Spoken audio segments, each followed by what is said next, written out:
Today we talk with a Washington football insider looking at what should we expect from Kalen DeBoer and Washington football in 2022 and what's the latest on the quarterback battle. Let's go. Locked On Pac-12, your daily podcast on the Pac-12 Conference. It's the Locked On Podcast Network, your team every day.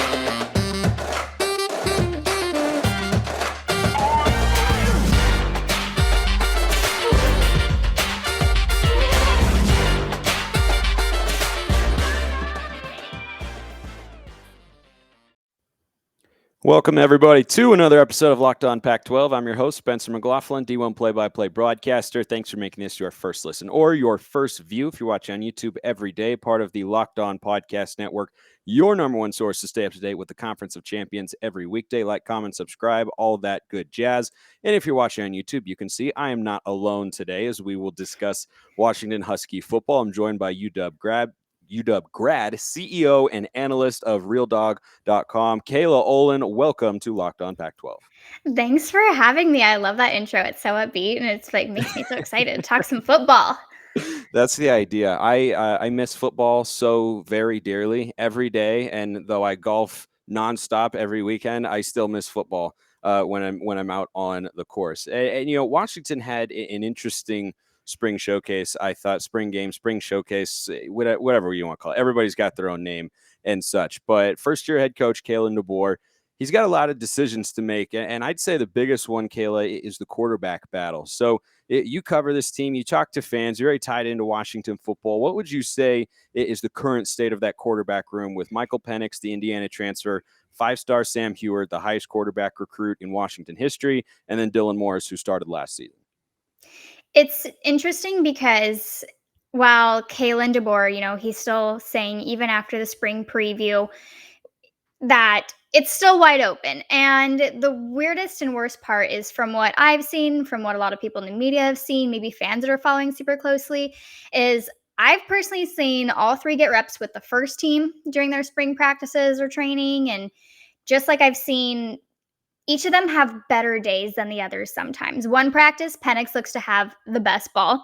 One day, Morris looks to be the most composed and makes better connections. And then one day, Sam Huard looks to have the best arm and is the most accurate. If you're talking spring preview specifically, the unofficial passing numbers for each of them is Penix was going 13 for 18 with 204 yards and 2 interceptions. Huard was 13 for 20 with about 160 yards and a touchdown, and Morris was 3 for 12 with 53 yards. That's hard to kind of base those judgments as well, just because Penix got about 6 drives, Huard had 5, and Morris had 4.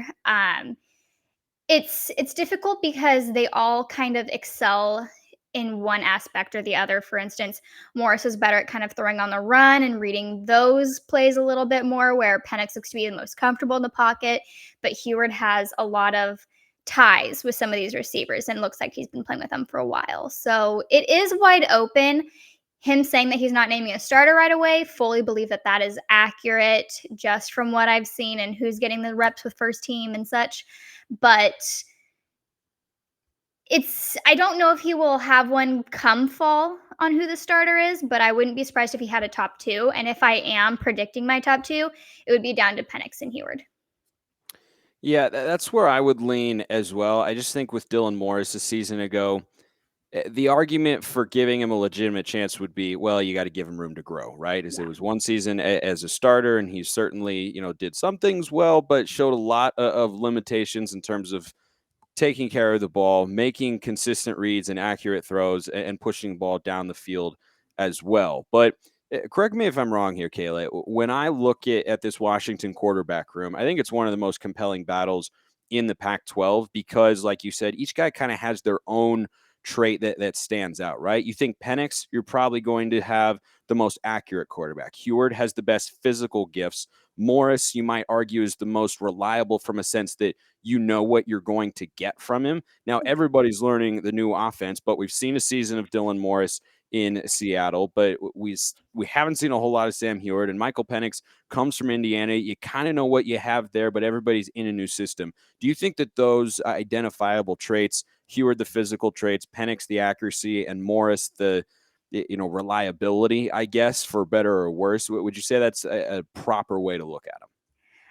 I would, especially when you can look at Morris and see that maybe we have seen his ceiling, because during the 2020 season when Washington only played 4 games, I know you're going to take a little bit of offense to this, Washington being the Pac-12, having the Pac-12 North title, Oregon going on to win the championship game overall.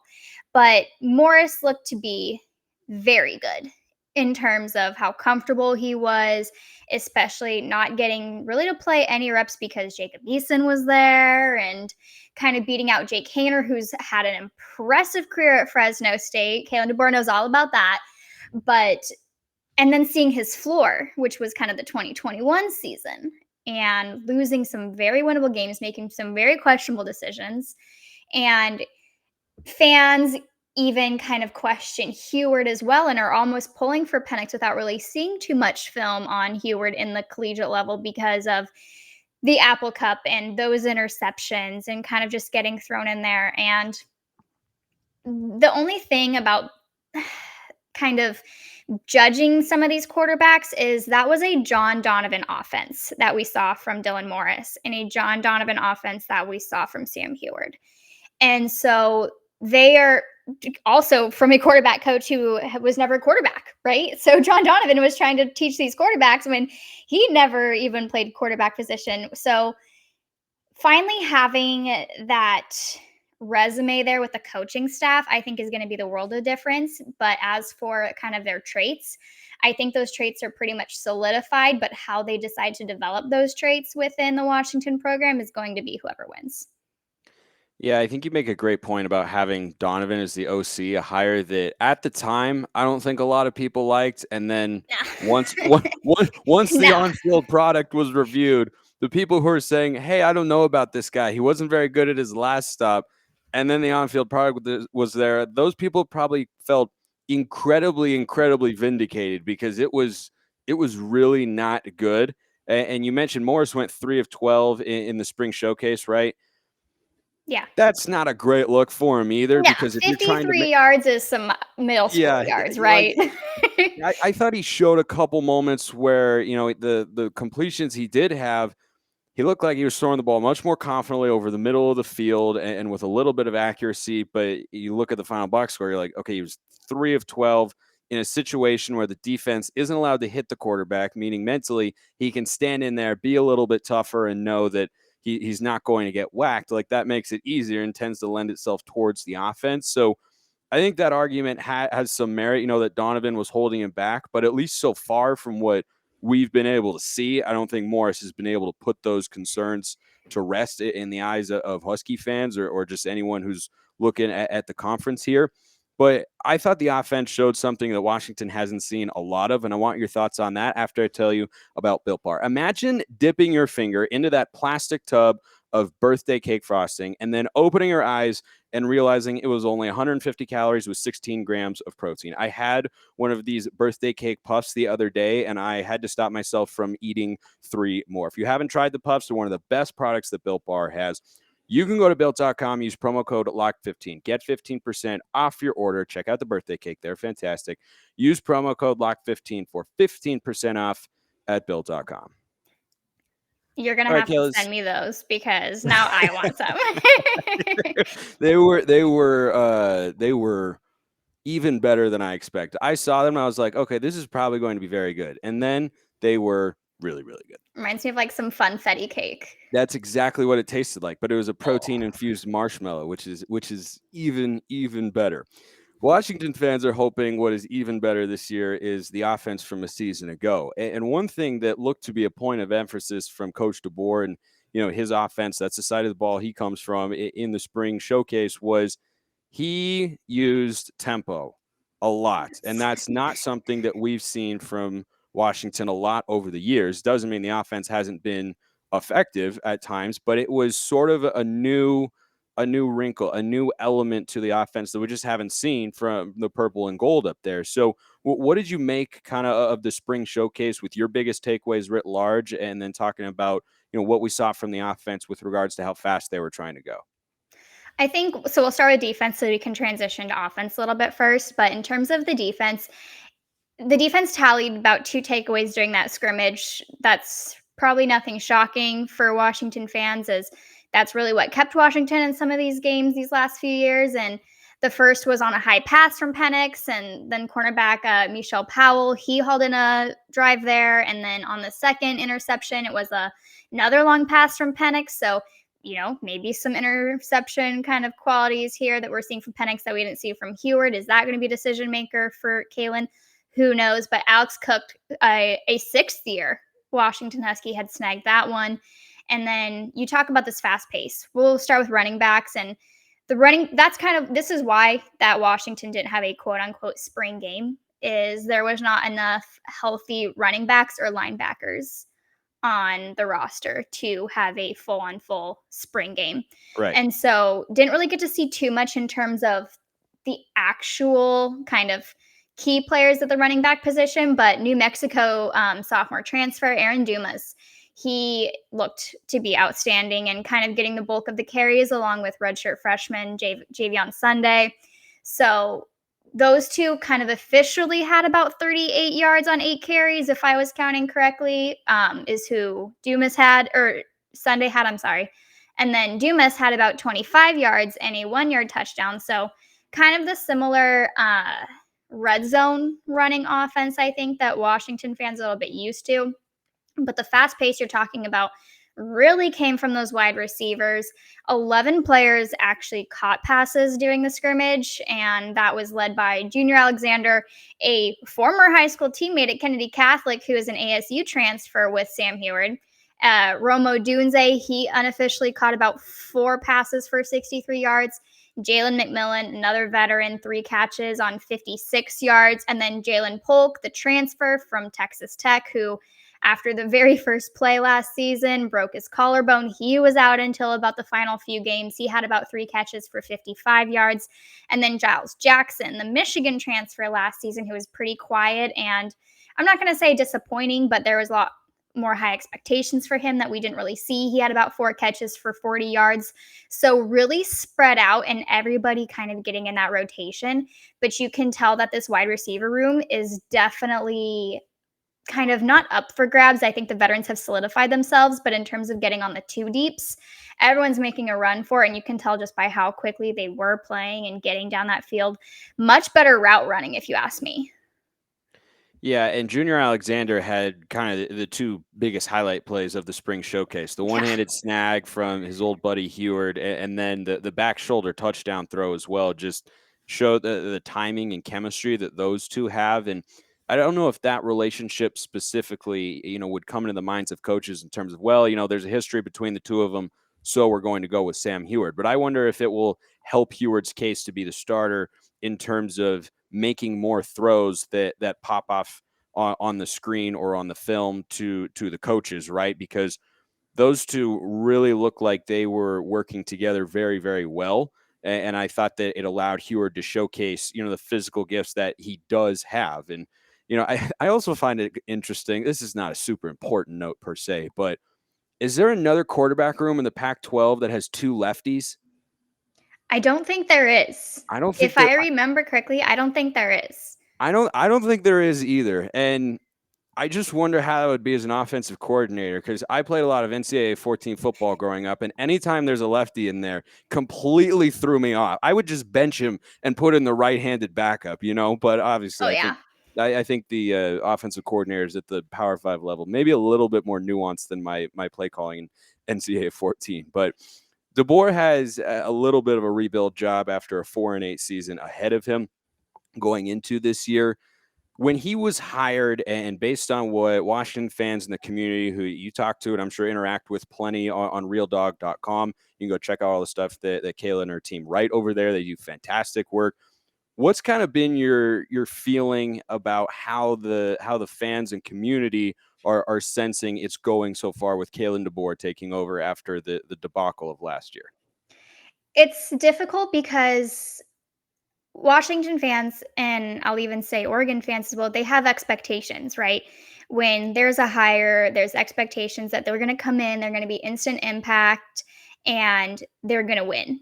It's not going to go through kind of a little bit of a slump. And for DeBoer, he is hitting those recruiting trails hard, but he's losing some key in-state kids. And that has been the biggest thing so far that fans have kind of negatively had to say.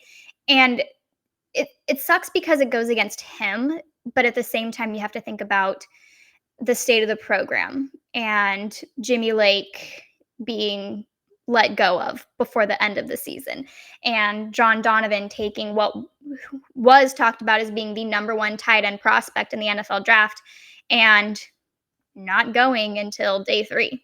So it's hard to automatically tell kids, we're a different program and here's why you should believe us without any kind of evidence to prove otherwise. And that's kind of been the biggest hit to Kalen's name so far in terms of the fans and the community. But what he does have going for him that fans do really appreciate is that he's direct and straightforward. He doesn't beat around the bush when it comes to media in terms of injuries or position quality or expectations. And he's calling out the defense and saying, it needs to be better and it needs help. And I think that's something that Washington was missing. Even Chris Peterson was a little bit hush-hush on about. And current former players, they love him. He makes it a point to invite former players to come and just meet the new staff and to tour the facility again and make sure that they know that he kind of never coached them, but they will always have a home here, which is huge for some of these players, especially if you look at kind of backing for them as well and kind of being the voice of reason on why Kalen is a great coach to come and play under. But then not only that, but he's doing great things to connect with the high schools around the state, just constantly dropping by all of the high schools. And he even held like a little bit of like a cocktail dinner showcase with the head coaches from all the high schools in the state of Washington, Idaho, and even some from Oregon as well. So he's definitely taking recruiting seriously and it's being more kind of publicly known. But the knock is just kind of losing some in-state kids.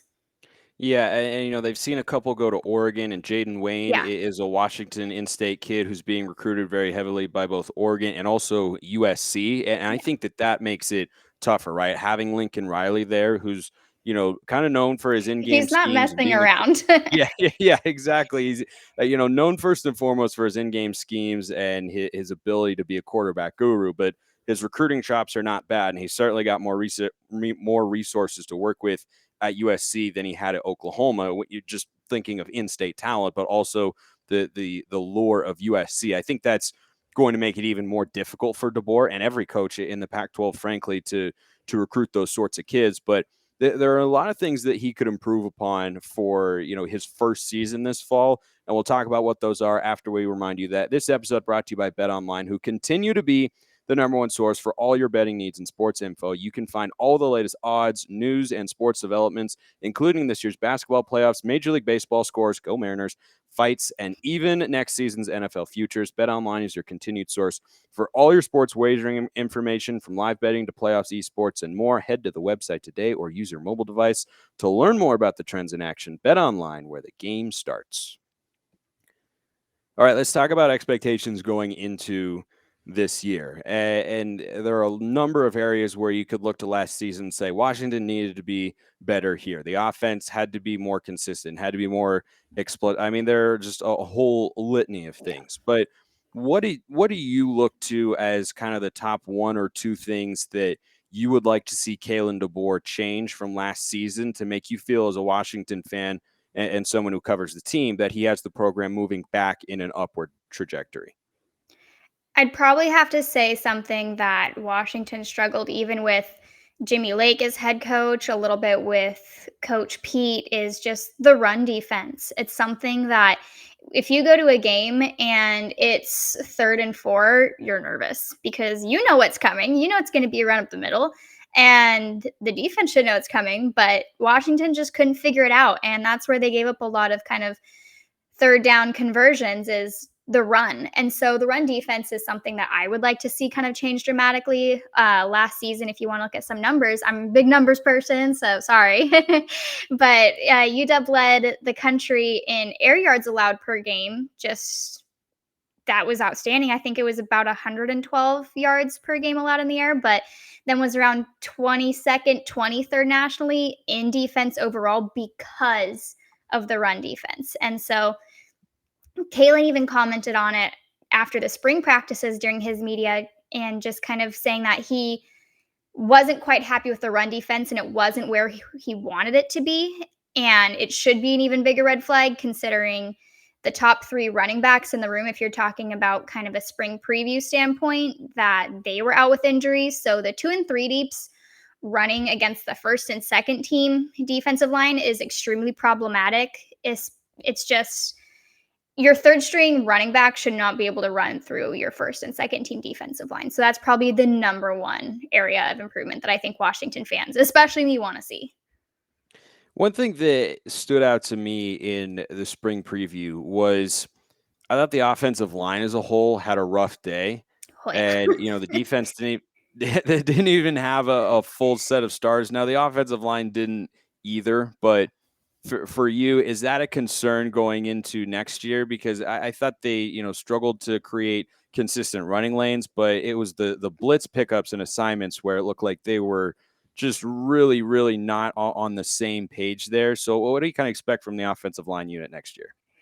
Yeah, that's a great question, just because you can look back at numbers and kind of see COVID season, Dylan Morris was sacked one time, and it was on a kind of scramble and then a run out of bounds. He was never actually sacked.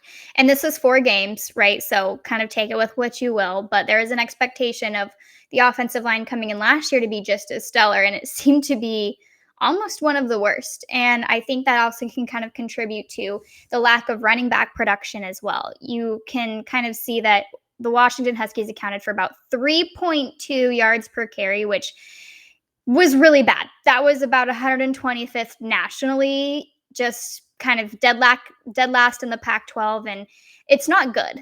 So with that being said, some of that has to come with the offensive line. And during the preview, Washington didn't have Jackson Kirkland back, who is somebody that was going to be a first or second round draft pick. He ended up getting surgery kind of just before the combine, and so his waiver to come back in got cleared by the NCAA. So he is now coming back. I think that's huge for Washington fans, especially at that left tackle position. But he's not the reason why the offensive line was kind of weak in that spring preview, but it's something that I also think needs to be addressed. Was kind of one of my other ones aside from the defense was the offensive line and running backs, just because why were they so good in 2020 and then not really lose anyone, but then was so bad in 2021? It's going to be one of those things where Kaila needs an answer quickly. And is it going to be with maybe Corey Luciano moving to the center position? Who knows? Yeah, and by the way, I forgot to ask you this earlier. You mentioned among the running backs for Washington, one of them is his last name is Polk. Is that Chris Polk's brother? No, Jalen Polk is a wide receiver. Oh, okay, Yeah. gotcha. I just heard Polk and I thought, and I'm Washington. You're I was like, oh no. it's like Washington's had success there in the past. I'm sure they would love to have Chris Polk at the running back slot right now. But we talked about the areas of weakness going into next season. But if you had to point to one or two strengths that you would say, I feel confident that this unit or this area of the team is going to do well enough for Washington to win games and get back over 500 and maybe do even better than that, what would you say that is? It's got to be the same answer every year. It's got to be the secondary.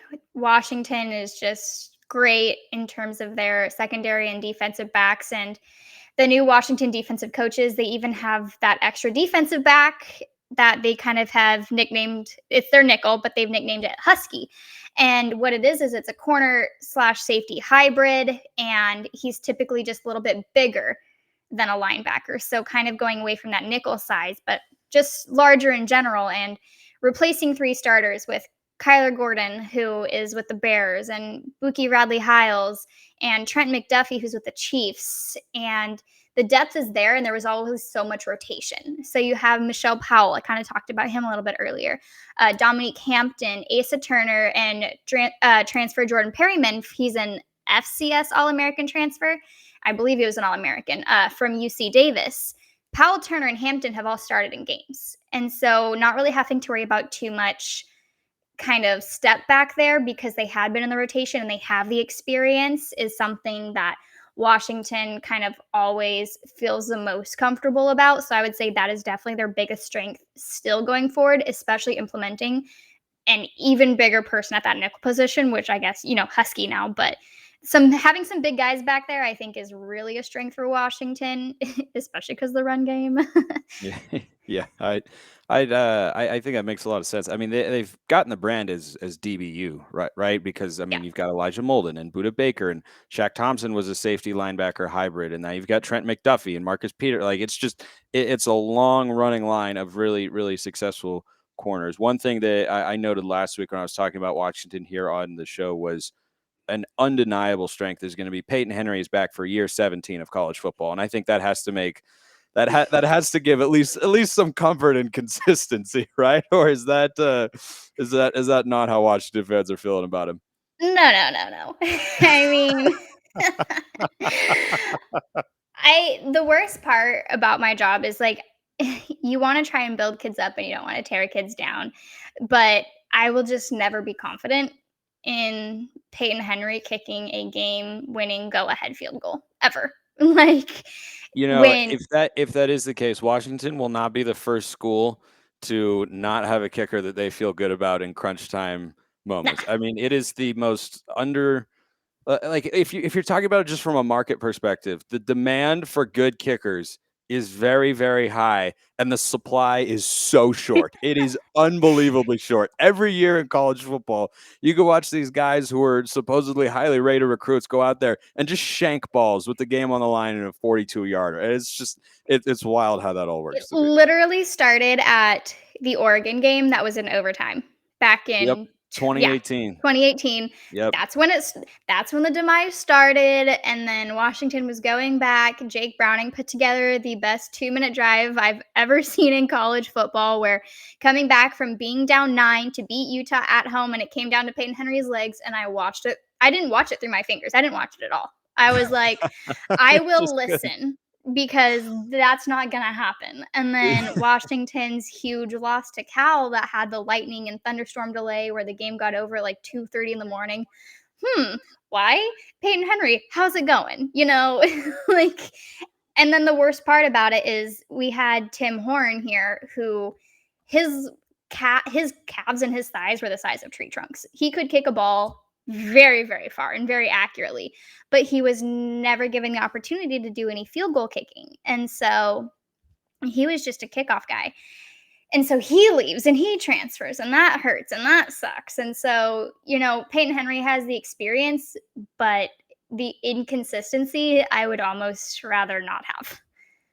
I guess for Husky fans, they're hoping it'll be like six times the charm, something of that sort. It's like Britton Covey. Like, how are you still here, right? Or Colorado also had that kicker who is 42 and just still in the program. Peyton Henry's going to be 42 and still with Washington. Like, okay, I don't mean to like make fun of him, but no. Every time I think of college athletes who have been around for a long time, I don't know how big you are into college basketball. I always think of Aaron Kraft, the point guard for Ohio State. I swear he's still there. I swear he is still there in Columbus. That's how I felt. That's how I felt about UCLA and their point guard. I was like, I swear, when I was still going to school, you were a point guard playing, like, but I don't know. Yeah, those guys just seem to hang around. Last thing here with Kaila Olin, the CEO and analyst for RealDog.com. If you were the head coach or offensive coordinator right now, you get a big, massive promotion, which would be pretty awesome. If at least I would imagine you would think it's pretty awesome. Yeah. Hey, Kaylin, I'm available. Yeah. If you had to make a choice right now, right? You said your top two would be Penix and Huard. Which way would you lean if opening day were tomorrow? Is my job relying on my decision, or am I thinking long term? No, you're in your first year. You're Kalen DeBoer. You're off a 4-8 season. You've got these three quarterbacks in the room. You've narrowed it to the top two. Let's say Morris has left the program. It's just those two. Who are you going with? Oh my gosh, that's hard. I'll probably say Penix, but to argue Sam Huard, why it's even kind of a question or a hesitation is if Kalen chooses Penix and Sam Huard does not want to sit for a second year in a row, does he leave? Yep. If he leaves, Washington fans will burn his house to the ground. I could like just from the legacy that he has at Washington, and is that enough to keep him sitting there for another year? I think that would make me too nervous with my job that, I think Penix could get it done. But at the same time, Penix is a 1-year guy. Are you going to just continue to do what Wazoo does and rotate their quarterbacks every year, which seems to work for them? But then at the same time, one bad year is not good. Or are you going to bank on having a kid for 3 or 4 years and really developing him and having kind of not a franchise quarterback, but a quarterback who is in your system for a while? So I would probably go Penix, but I think run out of that tunnel, I'd be like, oh, I don't know if I just made the right decision. Yeah, I feel like Penix has to be considered the leader just because he's got Power 5 winning experience right now. But and he knows he knows his offense. Yeah, and the other side of that coin is if the team is not expected to win, 9, 10, 11 games, which I don't think anyone's expecting for Washington this year, then you can make the argument that you should play the young guy, let him grow within the system as, other quarterbacks have done, and let him make mistakes and let him learn and like all that sort of stuff. But it's a question that has not been answered yet, but we'll continue to cover it here on the show. We might just have to bring Kaila Olin, CEO and analyst of RealDog.com, back. Kaila, great to have you on and appreciate your insight. No, thanks so much. Even if we don't agree with anything else other than liking football and college basketball. But I appreciate it. Thank you. You're very welcome. I appreciate all of you listening or watching. See you next time and have a wonderful rest of your day.